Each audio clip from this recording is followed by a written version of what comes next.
Saga.com and Halftime Pizza proudly present War Week Radio chats with ring announcer and commentator Joseph Heron.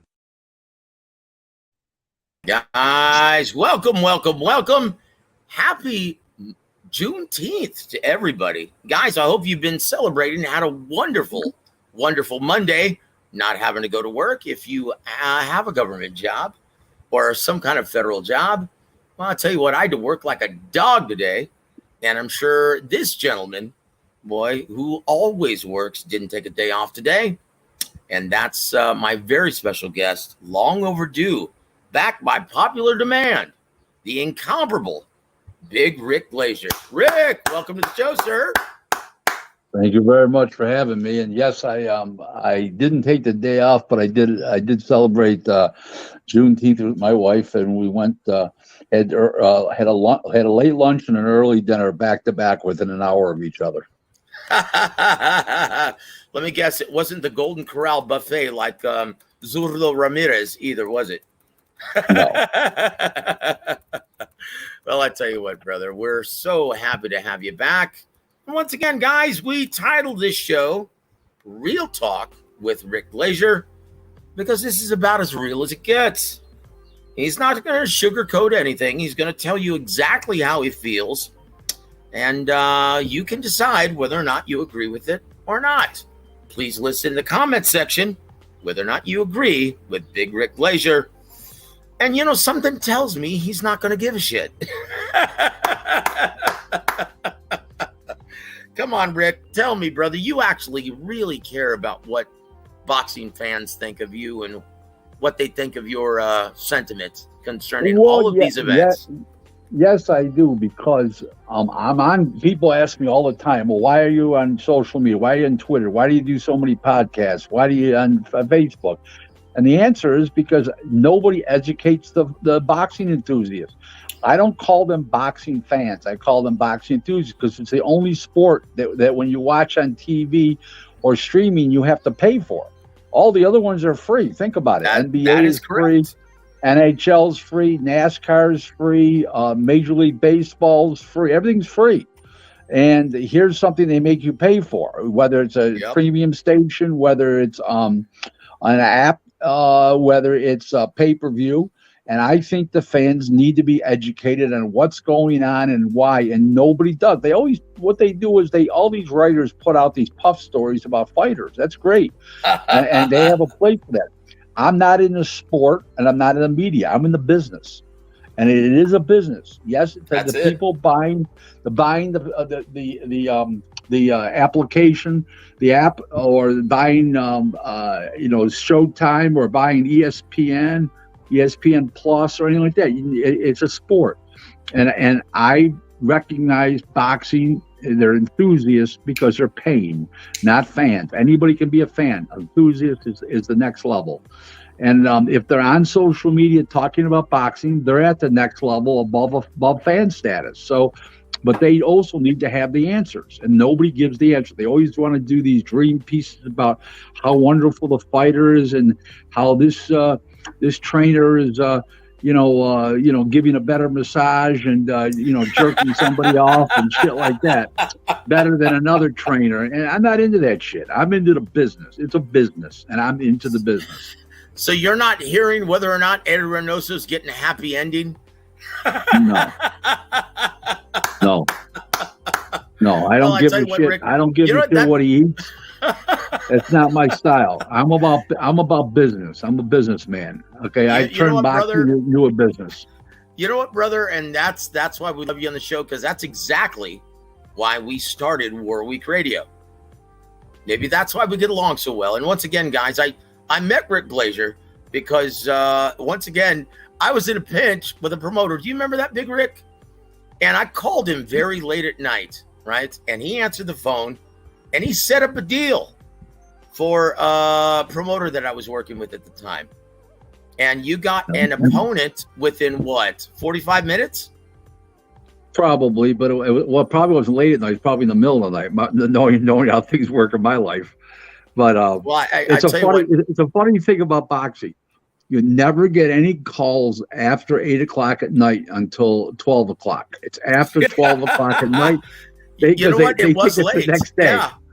Listen, I'm 24/7, 365. I've been all 32 years I've been in boxing, except when I had the cancer. I was on, they put me on these drugs, and I was in and out of consciousness all the time because I almost died. But I was on my deathbed for 65 days, like many people know. And at that time, I couldn't be 365, even though I tried to be, but I wasn't, obviously, because they had me out comatose for hours at a time. But as soon as I woke up from that, I was calling people back and emailing people back and doing what I had to do. And I'm a relentless boxing animal. I live and breathe this. This is what I do. And nobody put me on earth to do anything but this, as far as I'm concerned. Yeah. So guys, if you were wondering, Rick, boy, he's the real deal. He's a real guy. He came through for us like within an hour and a half. He got the opponent, made the deal. Yes, perfect. Yeah. I'll tell you a quick story.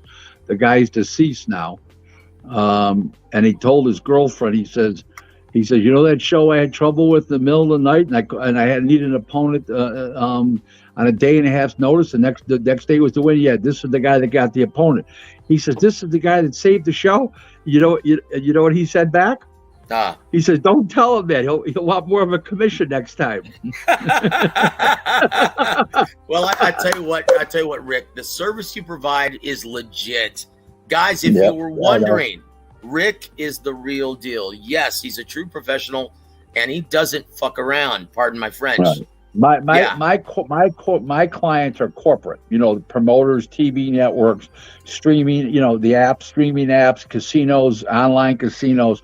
Managers, attorneys. I don't really, managers or attorneys are not corporate, but basically speaking, is I have 47 clients around the world, and it's like, my business isn't blue collar. My business is white collar. I don't handle fighters. I advise a couple fighters through their managers, and I advise the managers, but that's not really my thing. My thing is, the corporate end of boxing. I've been an expert witness in 34 boxing cases, including one very famous one. And, my side won 34 times. So after they read my deposition, I've never been on trial yet where they actually went into a courtroom, because they always settle out of court once they read my testimony, my deposition. Well, I guess you were, oh, never mind. I was going to say something. Never mind, brother. But I will say this. I don't know. No, I was going to ask you. Well, yeah, you probably testified on OJ's behalf, then, didn't you? No. That had nothing to do with boxing. That was a criminal matter. But the famous case was Sugar Ray Leonard and Joe Macy suing each other. That was the famous one. I was on the Ray Leonard side. Was it America Presents? No. Ray Leonard versus Joe Macy. That's what I'm saying. Didn't you have America Presents? Or was that had nothing to do with America Presents. Oh, okay, very good. So I was going to say that was defunct a long time ago. But anyway, but I tell you what, though, guys, Big Rick came through for us, like with flying colors. Everything was great. Show was awesome, and Rick and I have been friends ever since. He is the real deal, man, the real McCoy. So, guys, show some respect next time you talk to Big Rick on social media. Thank you very much. So I tell you what, before we start the Big Rick Twitter watch, let's say hello to our dear friends in the chat, sir. I want to say hello to Mr. G Funky Boxing. Greetings, Joseph and Rick. Greetings to you, sir. And, hey, G Funk, how you doing? And guys, always, please, if you haven't already, please go subscribe to our brother G Funky Boxing. Also in the chat, Mr. Tony Manzano from Florida. Hi, Rick and Joe. Hello to you, sir. Hello, Tony. Yeah. Thank you for supporting Big Rick. Also, Coco the Bulldog, salute to you, sir. Thank you for supporting Big Rick on this beautiful Monday, Juneteenth. Also, Carl the Crocodile Hunter Hansen. Good day, Joe and Rick. Tell you what, where's your Tim Tszyu owns boxing? What's that? No. He's such a huge Tim Tszyu fan. I'm surprised you didn't mention him already. Oh, okay. And we're going to talk about, something tells me and he's going to be in one of your tweets. Also, want to give a big shout out to my brother Tyrese Bowie. What's up with you, my friend? Thank you for supporting Rick. And also, my brother Tip Bayless. He says, Rick got me blocked on Twitter. I don't even know who he is. Well, that's that doesn't surprise me, my friend. Also, my brother Outlaw, welcome to the show, sir. He says, be nice to Rick, Joe. Hey, Rick, have I ever not been cordial to you? No, you're a gentleman. Actually, everybody has had me on so far, but one jerk off, racist bastard, some jerk off. But everybody's been always really very nice to me. It's a funny thing. Not you, Joe, but how many people talk big? Oh, I'm gonna bury you on my podcast. Come on, and they're fucking they're meek like puppies, for Christ's sake. Jesus Christ, is this the same guy that threatened me over Twitter? Rick, I have the same problem, brother. And you know what? You just can't debate the truth. No, it's hard to deal with ignorance. Don't ever forget that. Well, brother, I deal with it all the time on YouTube, my friend. But I will say this, not on Warwick Radio. We have I brag about this all the time. Our extended family members are among the most intelligent on YouTube. And you're going to find that out tonight with their comments. Also, we want to welcome Bacon and Eggs. Good day, guys. Good day to you. Thank you for supporting Rick on this night. Also, hold on. First question, brother. So this is jumping the gun a little bit. This is supposed to be on Twitter, on your Twitter watch, but we're going to jump the gun because Tony Manzano has a question for you. Rick, do you think this lawsuit with Ryan Garcia and Oscar De La Hoya is going to go anywhere? And what do you think it's about? Did Ryan breach his contract or something? That I don't know about. So, well, the threat. Let me explain. These promotional agreements. He sent Golden Boy Promotions a letter saying that they were in violation and their contract was no good. That's a breach in itself. Okay, on the part of Ryan, and that's why they preempted with a strike, suing immediately to enforce their contract. So then now they're not on the defensive, they're on the offensive. And they were correct. They didn't breach their contract. He just participated in the biggest fight. Okay, they're saying, well, he didn't attend the press conference and he's belittling Ryan on social media. Well, the truth of the matter was Ryan started first and then Oscar retorted. So they can say what they want. And in a promotional agreement, it doesn't say the promoter and the fighter have to like each other. That's it. I was just going to say that exactly. That's the most important part, guys. Now, once again, how many fighters does Golden Boy have in its stable? I would say about 80? 45 to 50, 45, 50. Wow, it's dwindled down that much. Wow.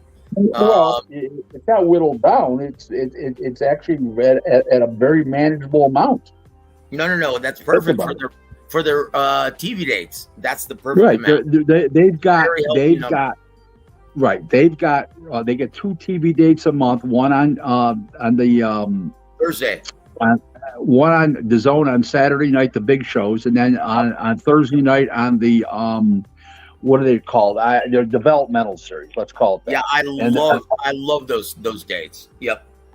Right, and to make a long story short, Joe and everybody listening, I think they do a hell of a job. I've connected up with them since Robert Diaz is no longer with the firm, and they're subletting me a lot of work. Quality work, they want, the closing words from Oscar and Eric are, we want good fights. We want good fights from both those guys. And that's what they said in 2 separate conversations. We don't want horseshit fights. We want good fights. The fans are paying to watch. The fans are paying to watch this. Yep. Okay. And nobody respects. I don't care what anybody says about Oscar and all this bullshit. And people say about Oscar cares about the fans. Let me tell you something.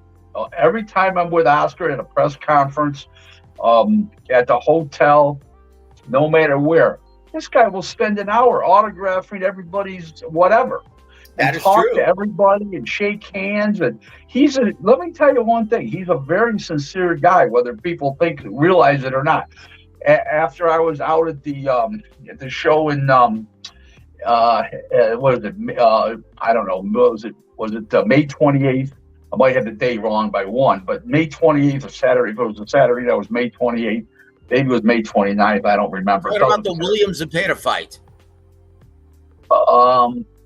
No.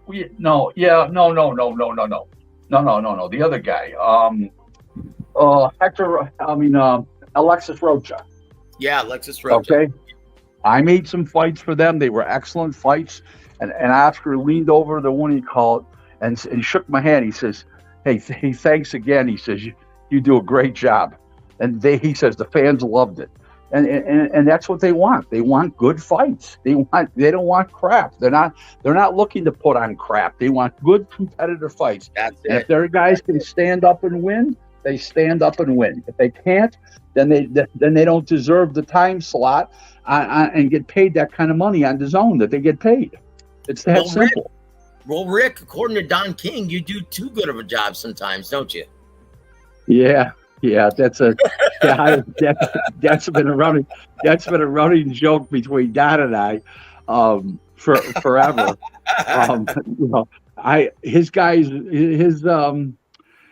Let's put it this way to you.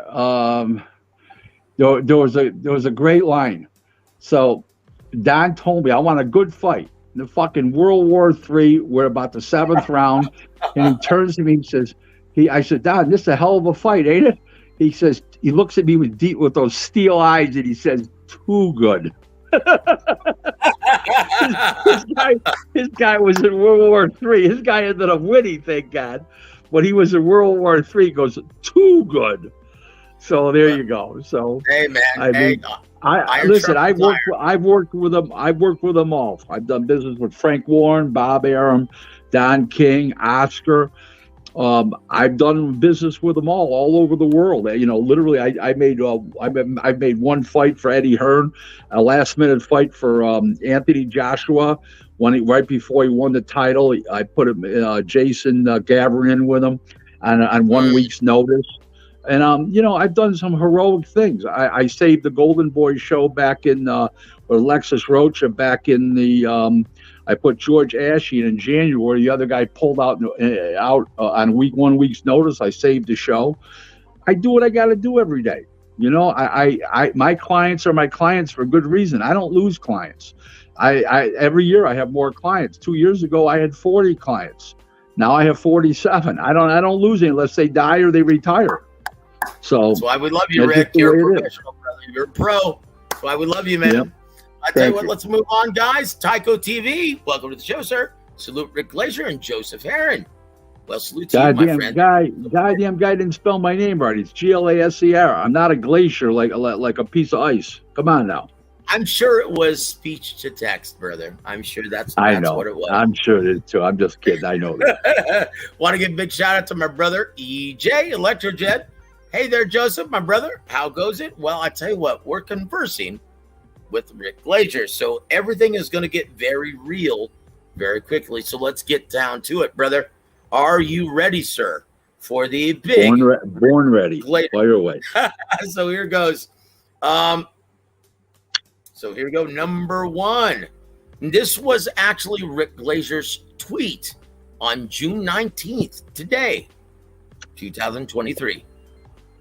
Most boxing enthusiasts don't see Tszyu as a big challenge for Jermall Charlo, but boxing guys in the business are 50-50, as half think Tszyu can actually win.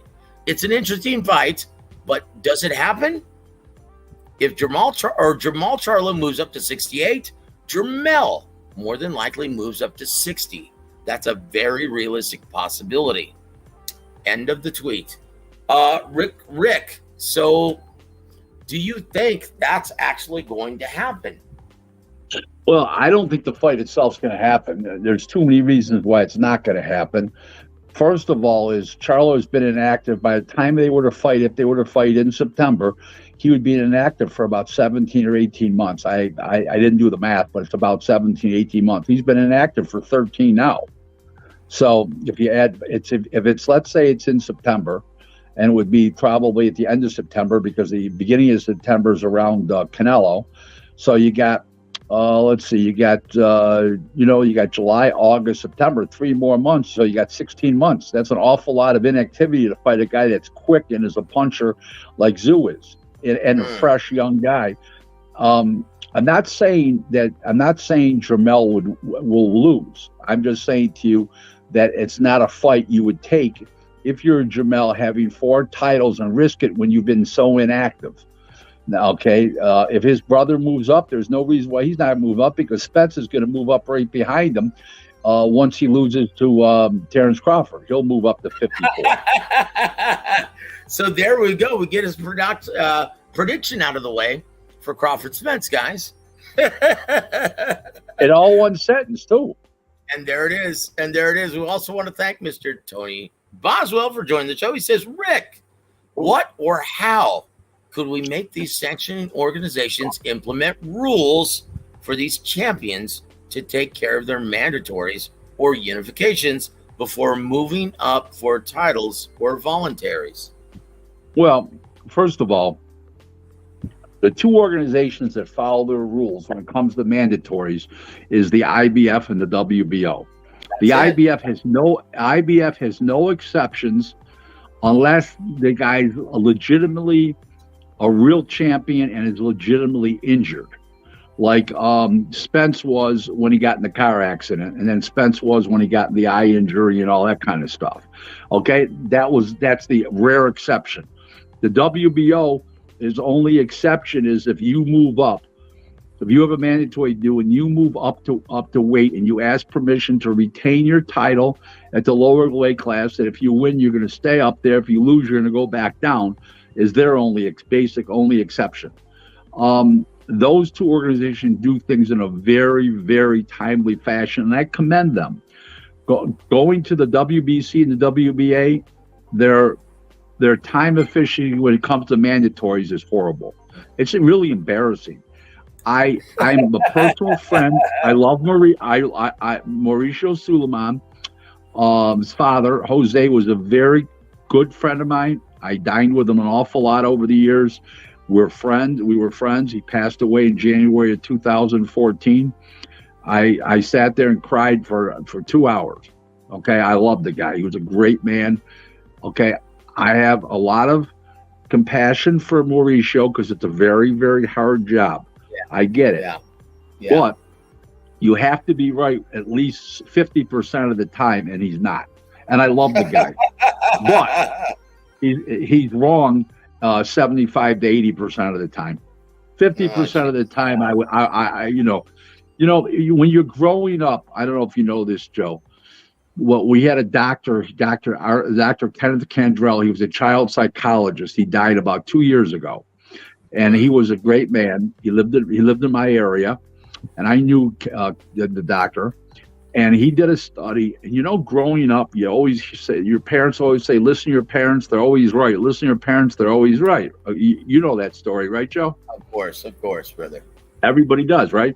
Well, Dr. Kendrell has proven after a 10-year study that parents are only right 46% of the time. That means that you have a better shot of shooting craps and winning than you do listening to your parents. Be correct. That is absolutely right. Because look, guys, parents are only human. They're only human, and they're winging it just like everybody else. That's right. Thank you. Especially considering when they were born, right? Right. Oh boy, and that's it. Well, let's move on, guys. And thank you for that anecdote, Rick. We appreciate it. We learn something new every time you grace us with your presence, my friend. So we want to thank Adolfo Horta for joining the show. He says, great year of boxing. Now for the grand finale. The Mexican monster is going to sleep. Something tells me. Now, once again, that's Dave Benavidez. But hey, don't answer that. Something tells me that's coming up in fact or fiction. Guys, let's move on. Let's go to the next Twitter watch because it almost seems like we're just getting started, but we're already almost 30 minutes in. So let's put the boogie on, guys. Here's your next one. And this was your tweet on June 14th, right? And it says, quote, looking forward to Spence Crawford. We should all be counting down the days. The greatest welterweight, and maybe even the greatest fighter of this era, will be determined on July 29th. Don't pirate the pay-per-view.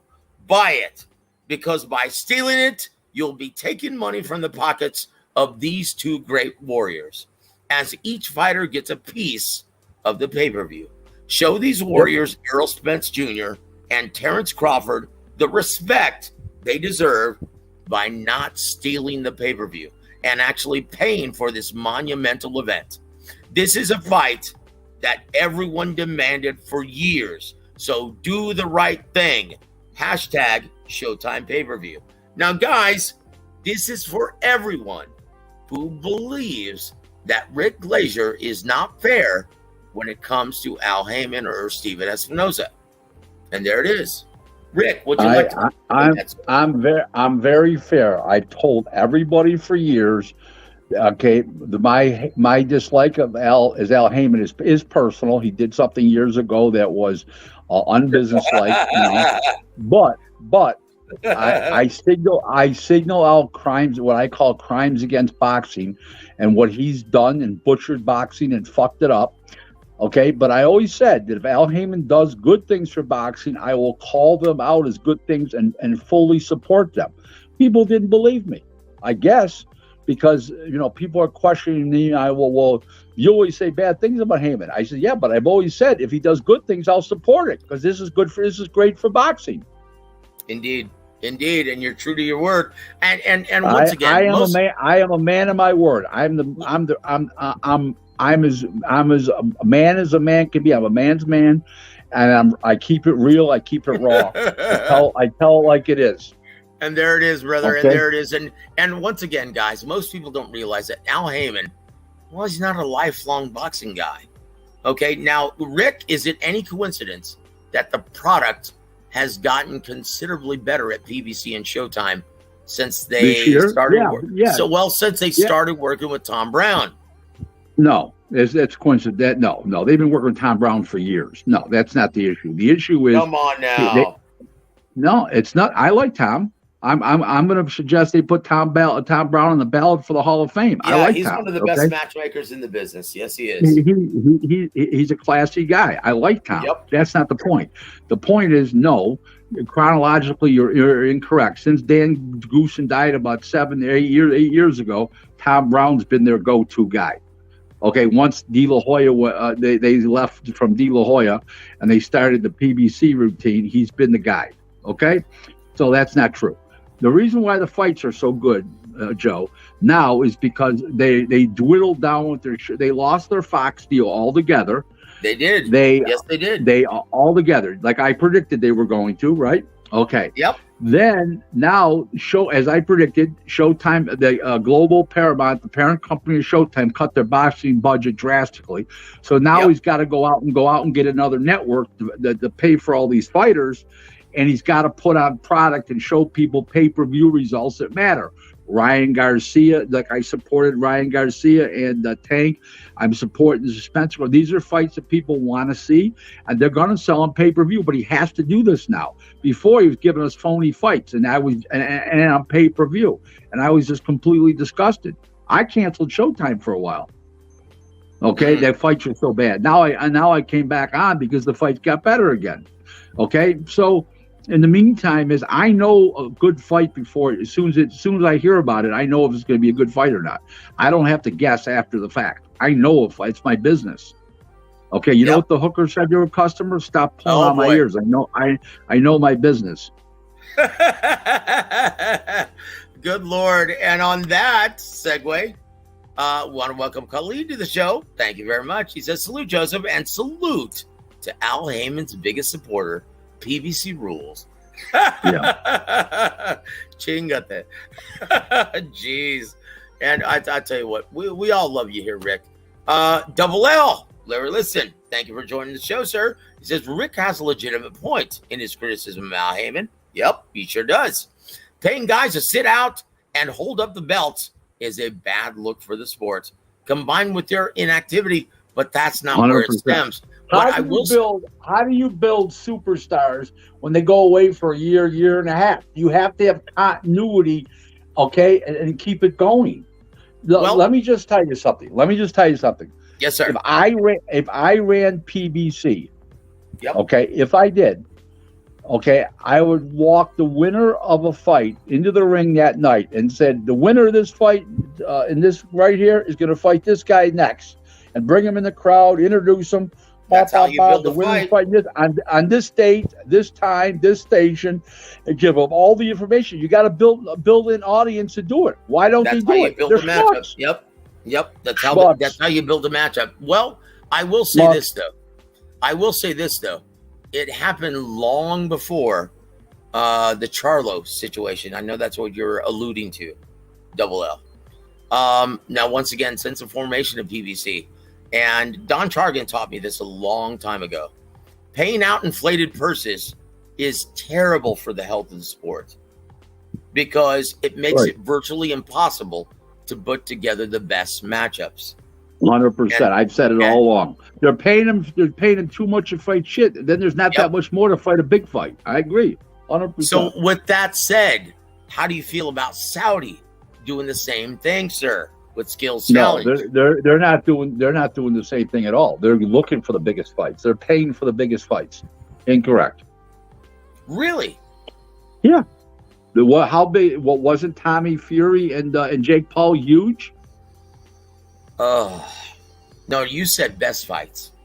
It was huge. Yeah, but no, yeah, okay. Well, they're trying to get Usyk. they're trying to get Wilder and Usyk, Wilder and Joshua. That is correct. Fury. That is correct. Right. Yep. Right. And they're paying for the big fight. They're not going to let Wilder fight some tune-up fight, bro. Not happening. Listen. The guy who runs that company is a very dear friend of mine, and I do business with them. With skill competition. The guy who runs the company daily is Amir Abdallah. He grew up about 8 miles from where I grew up. Very intelligent. We share the same attorney, believe it or not, non-boxing attorney, just a regular attorney, a business attorney. We share the same business attorney. So just to let you know, nothing to do with boxing, just a regular, mortgages and all that kind of stuff and closings and stuff. But we share the same attorney. That's how I met him originally. And in the meantime, we're good friends, great guy. Okay, respect the hell out of him. Does a great job. Great with the press. And we talk on the phone like every other day, sometimes 5 times a day if we're doing something. So they're not overpaying. They're doing what they have to do to put for the biggest fights together. Well, they have the revenues to do it. They have the revenues to do it. Well, let's hope it all works out this year. It's the same people that have the golf. What they did with same people have the golf. Look what happened. They merged that in with the PGA. So they must be doing something right, bro. Yep. It all worked out with the golf. Despite criticism, went off without a hitch. Yep. So we move on now, guys, because we're already 34 minutes in. Let's move on to fact or fiction. Are you ready, Big Rick, for fact or fiction? Born ready. Fire away. Here we go. Number 1, fact or fiction. When Benavidez faces Morrell in October, David will emerge victorious. Fact or fiction? I don't know. It's too far out. I think Morrell's got a good shot of winning. I think he's got a very good shot. He's faster. He's more accurate with his punches, and he's much better. And he's much better on his feet. David Morrell is. Brother, my opinion, and once again, no one listening wants to know my opinion on this evening. They want to know yours, but you didn't pick up what I was laying down. Let me repeat this once again.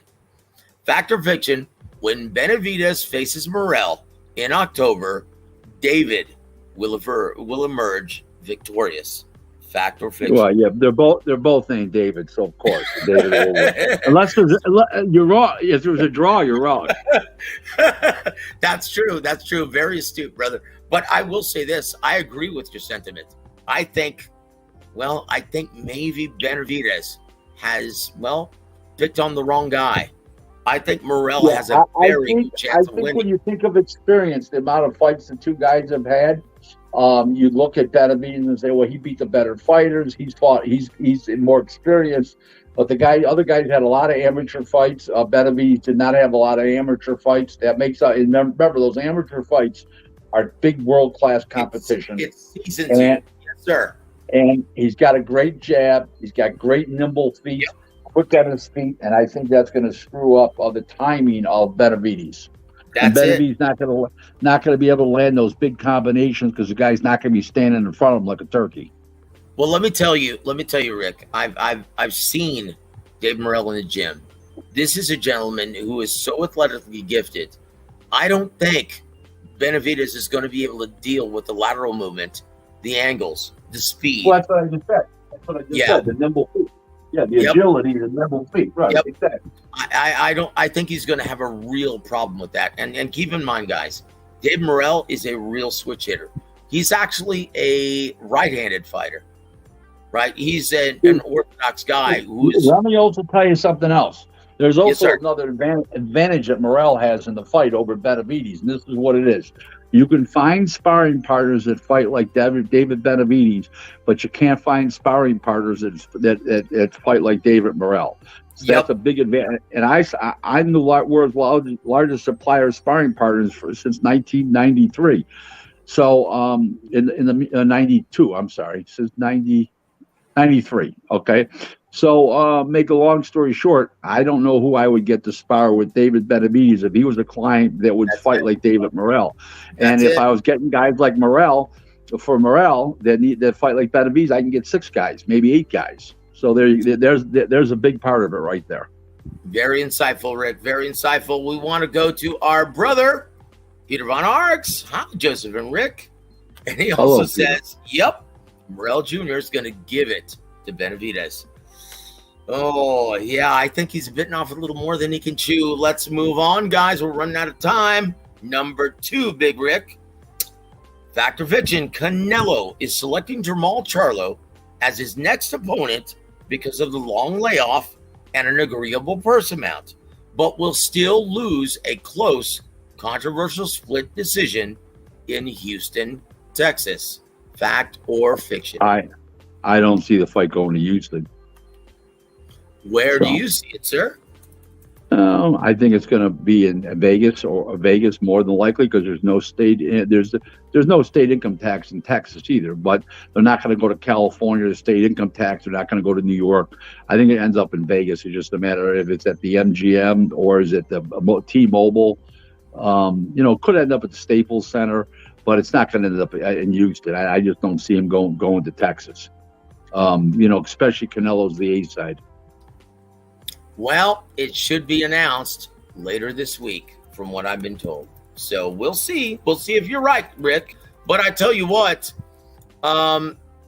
Max Kellerman had this absurd, and I want to get your thoughts on this. Max Kellerman had this absurd theory as to how Canelo Alvarez chooses his opponents based on pay structure, right? That's Max Kellerman.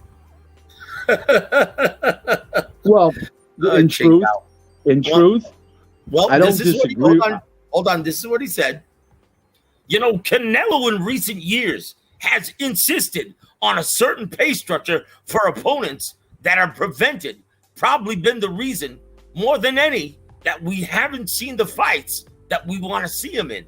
End quote. Hey, how do you like my Max Kellerman impression? What do you think? Good. That's not bad. I'm considered a Texas imitated a New York Jew. That's pretty good. Hey, do you remember what Emmanuel used to call Max? Do you remember? No. The Golden Jew. He used to get He used to get so pissed off. Like, he used to tell me, you know what, Joseph, I can't understand why here I've trained 40 champions in my lifetime. And they say, hey, Emmanuel, wind it up because we want to hear from Max Kellerman. I'm like, what the fuck? The Golden Jew? That motherfucker doesn't know shit next to me. He used to say that to me all the time. He hated Max Kellerman, brother. Listen, Max doesn't know anything about boxing, but just because you don't know anything doesn't mean you can't be right once in a while. Max is sort of right on that, because the reason why I'm saying that is because of the fact that it's always how much you pay me to fight this guy. Well, this is risk and reward, and I can make more money this and less, but this is less risk. So he does weigh that, yes, and he's not wrong. It's business. That's the way the boxing business works. So yes, he does that, and Max is correct on it. But that's like saying Max is correct on the obvious. It's like me. I'm in Buffalo, New York right now. It's 9:47. It's dark out. Well, it's obvious. I looked outside. It's dark. It's 9:44. It's supposed to be dark. But think about this, though, Rick. How much does his opponents actually deserve when most of them aren't ticket sellers, not even comparable to well, you got to remember something. Some of them do big foreign TV numbers like Callum Smith, Billy Joe Saunders. Well, Rocky Fielding doesn't do big numbers, but at least they had interest over there. And, he fought all those guys because, they bring in UK TV money, for then Sky TV and now DAZN and that kind of stuff. So, yeah, it makes sense. I completely get it. I'm about business. I get it. So let me ask you something. What were your thoughts on Bivol, actually, Dimitri Bivol, saying that he was being treated unfairly by Canelo? And in his words, in Vadim Kornilov, his manager. Listen, always straight up. I like Vadim. Okay, Vadim yes, he's a great guy. He's classy. I have nothing against Vadim, except I've never made a dime with the guy, but it doesn't make him a bad guy. But I like him. But he has a guy that can't sell a fucking ticket. The only reason why he can't sell a ticket. What does he mean? He doesn't bring any TV revenue to the table. The only thing he brings is a rough fight. You got to pay him too much to get a rematch. Fuck, let him go sit on the bench and get the pine needles up his ass. Something tells me that's coming up in Factor Fiction as well, brother. I tell you what, very insightful, Rick. We love your mind. We love your brain on this show, brother. Gosh, I can't believe it's been this long since we've had you on the program. My mistake, my friend. Number 3, are you ready, sir? Here we go. Factor Fiction, Edgar Berlanga will struggle with Jason Quigley this weekend, and Eddie Hearn will blame it on his opponent, just like he did after the Prograis fight. Fact or fiction? You know what? I'm going to say this to you. I'm not going to answer the question the way you asked it. I'm going to answer it this way. If Edgar Berlanga can't get that guy out of there in a few rounds, like maximum of 4 rounds, he's in trouble. I mean, I'm telling you, even if he wins, he's in trouble. He'll have no credibility to fight a Canelo, to fight these big name fighters, and get paid big money. He's got to get fucking Quigley out of there immediately. Yep. 1, 2, 3 rounds. He has no choice, and do it spectacularly. Not the guy quit in the corner between rounds. Literally beat the guy to the canvas. Yep, he's got to make a statement. He has to. Yep, if he wants any piece of Canelo in the future. Yep, agreed. So we're gonna go to number 4, Factor Fiction. I need to get your thoughts on this, Rick. Jake Paul versus Nate Diaz will sell more pay-per-views than Crawford versus Spence. Fact or fiction, sir? I don't have a good grasp on it. I don't know what Nate Diaz there. I don't know what he means to the MMA world. I don't know what he means to Hispanic. I don't have a gauge on it, to be honest with you. Way to sidestep it, brother. I would hope. I'm just joshing you, Rick. I'm just joshing you. I would hope Crawford and Spence being the biggest, most competitive fight out there, as far as both being undefeated and both being world champs, and for undisputed welterweight, which is always a hot weight class. I would hope that Crawford and Spence sell more than Jake Paul and Nate Diaz. But I don't have a gauge on it because I don't know the value. Jake Paul just lost, but does it stop any of his followers from social media to not buy him anymore? I don't know. I don't have a good gauge on that at all. Well, I will tell you this, brother, and this is just my interpretation of fact or fiction, right? This is what I would say. Hell yes, it's going to, right? Jake Paul versus Nate Diaz. These are two mainstream names against Spence, Crawford. Guys, it's going to do a pile driver on their numbers. And this is what it's going to be a reflection of, Rick, because diehard boxing fans, not our extended family members, because we know that they support their beloved boxing, right? And I take great pride in that. But statistics have already proven that most diehard boxing fans do not purchase this shit any longer. They do not financially support their quote-unquote favorite pastime any longer. So you will see Jake Paul versus Nate Diaz outperform on pay-per-view Crawford Spence. Sad but true, brother. That's my prognostication. So we'll see. We'll see what happens. Moving on. Number 5, sir. Fact or fiction, Spence versus Crawford will end in another controversial decision in EJ's favor, and everyone will cry robbery, just like Haney versus Lomachenko. Fact or fiction? No, it'll be too dominant of a fair by Crawford. No, I don't see that. Really? You see Crawford smoking Errol Spence Jr. like a cheap cigar? I see it. I don't see it as close as other people do. I think there's too big a gap. I think if this fight was done before Errol Spence had the car accident and the eye injury and the inactivity and all that kind of stuff, I would say yes. I would slightly favor at least even money, at least even fight. I don't see that anymore. I think that he don't forget, Ugas had him in trouble, knocked against the ropes and falling all over the place and didn't even know he had him hurt and didn't follow up. He didn't do anything. Crawford's got a killer instinct. If he gets in that position, he's going to finish that motherfucker. Hey, brother. So who was the referee that night? Your friend Lawrence Cole, right? It was Lawrence Cole. Your favorite referee in Texas. Oh, geez, Lawrence. I love the guy, but he's the worst ref in boxing. Somebody asked me the other day, who are the 3 best refs in boxing? I'm going to tell you who the 3 best refs in North America are. In boxing, there's some other good ones. The 3 best in no particular order: Mike Griffin from Montreal, Canada, Jack Reese of California, and Thomas Taylor from California. Yes, sir. I would agree with that. That is a very solid choice. Yep. Especially the latter 2. Yep, indeed. All 3 are great. Mike Griffin fights all over the world. He travels like full time. He's traveling for the WBC. So yes, he's an excellent referee. That's a solid 3, Rick. And I can't disagree with that. I can't. Number 6, fact or fiction. We have 10 more minutes left on the show, Big Rick. Let's see if we can squeeze the final 5 in 10 minutes. Artur Beterbiev will get KO'd by Callum Smith on August 19th, brother. Let's say fact or fiction. I like Artur Beterbiev in the fight, but I can see that happen. He can punch. He's got very long arms, and Artur Beterbiev's on old legs, and his chin is a little suspect at this stage of his career. And I really, 38. I know.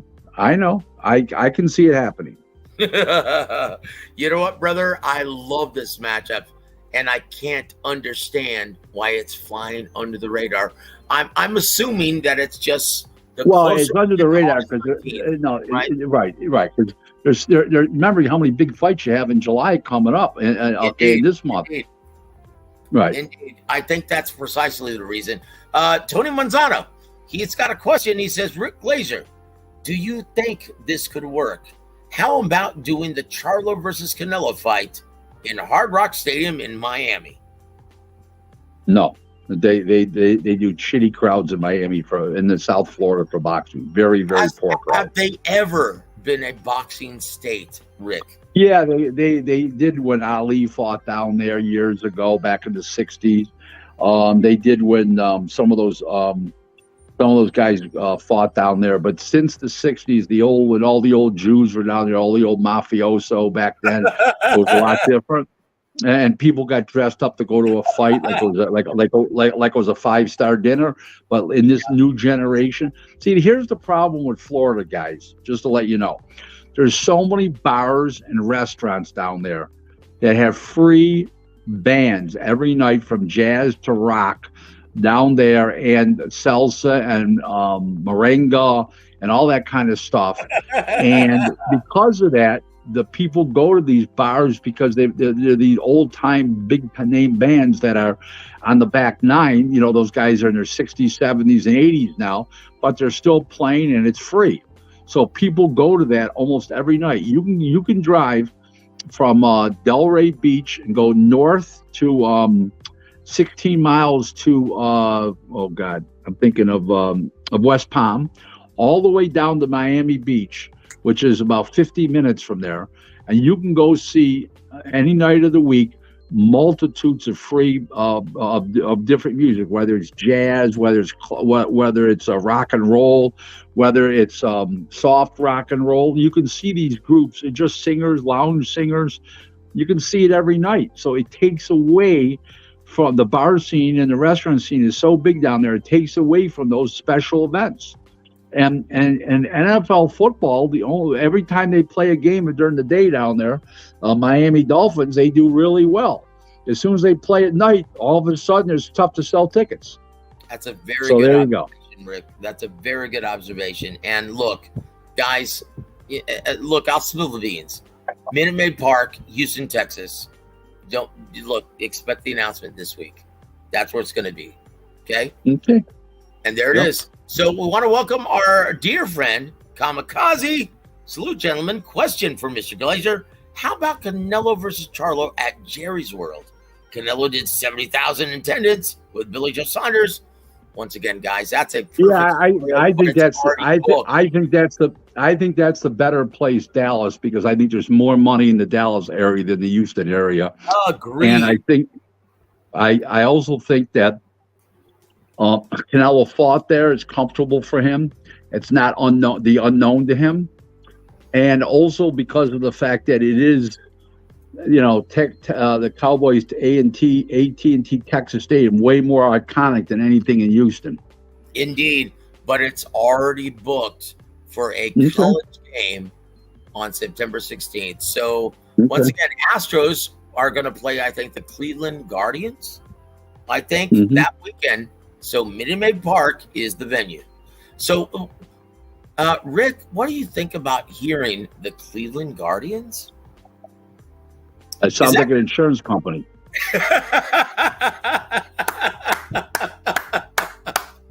Oh boy! Doesn't Guardian sound like an insurance? Guardian life insurance. You know what, brother? You're being too nice. You're being too nice because that's funny. It sounds damn un-American to me, brother. It's terrible. It's terrible. Yes, it is. Now let's move on to number 7 because we're on borrowed time now. Deontay Wilder will knock out Anthony Joshua in December and send him into retirement. Fact or fiction, Rick Glaser? I can see that happening, but I don't think Wilder's got a lot left. I think that knocking out the stiff from Finland there, Robert Elenius. Robert Elenius, whatever country's from over there, Norway, Finland, I don't know, whatever, Scandinavian.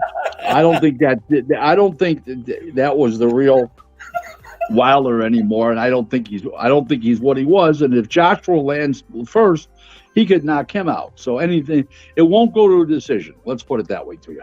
I don't see it going to a decision. Before we move forward, I just have to tell you this, brother. Never change to please anyone, brother. You're great just the way you are, my friend. Dude, you are comedy, man, and you are entertainment, brother. I hope you don't think I'm funny. I hope you think I'm intelligent too. Oh, of course you You are, brother, and that's why we love you on this show. Oh, so we're not laughing at you. We're laughing with you, my friend. So here it is. Fact or fiction, Tyson Fury will turn down the Usyk fight in Saudi Arabia because he will only be offered $5 million more than the current unified champ. Fact or fiction? Yeah, I don't think he's going to fight Usyk. I think he's on the tour, the retirement tour for the next 2 years, fighting maybe 3 or 4 more times and packing it in. I don't see him fight. I think he'll fight Joshua before he would fight Usyk. You know what, brother? The way things are looking right now, I have to agree with you. I do. I have to agree with you, man. But let's pray that it becomes a reality, right? I don't think it will be, though. Let's move on. Number 9, Dimitri Bivol and Devin Haney will not fight again until 2024. Fact or fiction? Haney will fight this fall. I don't know if Bivol will. That I don't know, but Haney will fight for sure. Really? What makes you so confident about that? There's too many people interested in him. The Saudis are interested in Top Rank. Could re-sign him. He could go with Eddie. So he's got too many offers on the table not to fight this year. So here's something that my brother Butch, welcome to the show, sir. We love you, Butch. He says, there's only one Tyson Fury. It's true. There it is. That's true. I tell you what, thank you for being here and supporting Rick Glaser on this show. Thank you, Butch. We appreciate you being there, my friend. Last but not least, Rick, final fact or fiction on this beautiful, Monday evening, Juneteenth. Here we go. Fact or fiction, Oscar Valdez will officially Burchelt Emmanuel Navarrete on August 12th. Fact or fiction, sir? No. It's going to be an unbelievable fight, and I don't know who wins. It's too close of a fight. No, they ain't gonna knock him stiff like that. He might win, but he ain't gonna knock him stiff. No way, no how. Oh, it's a great matchup, isn't it, Rick? Yep. Well, I tell you what, we promised you a tight 60 tonight, and so we're about a minute out of 60. So, hey, Joe, yes, sir. You live in San Antonio? Yes, sir. I sure do. Okay, well, I'm going to be over there for that fight with. I'm going to be ringside, and I know what you're saying, Virgil Ortiz. Yeah. Well, versus Amanis Staniones. I'm going to be there ringside. Yep, I've already been credentialed. Yep. So I'm going to be there. So for that. So when are you coming in? Are you coming in for all of the press events or just the weigh-in? Yeah, I don't know. Probably the morning of the 5th of July, I would say. Well, I'll be there, brother, and I tell you what, I'll buy you a nice. We'll have lunch on me. I tell you what, okay? I will buy you a nice steak importance, my friend. No. I'm buying you lunch, but you just can't bring the neighborhood. Okay. Oh no.